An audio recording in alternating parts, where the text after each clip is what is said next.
আটকে যায় নাই, ওরা বসে আছে। এই ঠান্ডা তো বাইরে, এর জন্য মনে হয় বসে আছে। হ্যালো, থাক থাক, ওদেরকে বিরক্ত করো, বসে থাকো। ভাবতেছে একটা পাখির বাসা বানিয়ে দেখি বলো। না, এখানে ইয়া ঝুলায় রাখলে পাখি আসবে, পাখি আসে তো বারান্দা।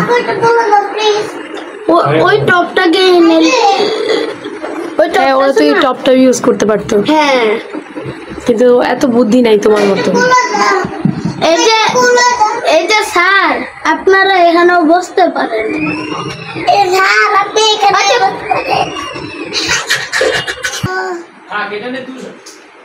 বলো হ্যালো।